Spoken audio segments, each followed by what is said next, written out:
Publié par le Bureau de la coordination des affaires humanitaires de l'ONU en lien avec le gouvernement malgache et les ONG, le plan humanitaire national confirme que la crise humanitaire dans le sud et le sud-est de Madagascar s'inscrit désormais dans la durée. Alors les causes sont identifiées. Fin 2024, une sécheresse prolongée avait fragilisé les populations. En 2025, des cyclones, des inondations et des invasions de criquets avaient détruit les moyens de subsistance. Tout cela faisant écho à la famine de 2021 qui avait déjà plongé des centaines de milliers de personnes dans une situation critique. Alors les priorités de ce plan sont la nutrition, l'accès à l'eau et aux services de santé dans un contexte de capacité humanitaire limitée. Les besoins financiers s'élèvent à 125 millions de dollars, aggravés par la suspension des fonds USAID qui limitent l'action humanitaire sur le terrain.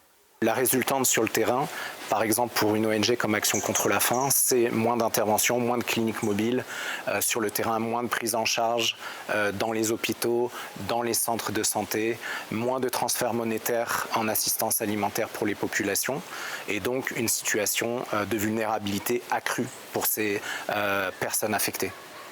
Installés au pouvoir depuis septembre 2025, il s'agit pour les nouvelles autorités d'un test de leur capacité à répondre à une crise structurelle, alors que la saison cyclonique dure jusqu'en avril et menace d'aggraver l'insécurité alimentaire.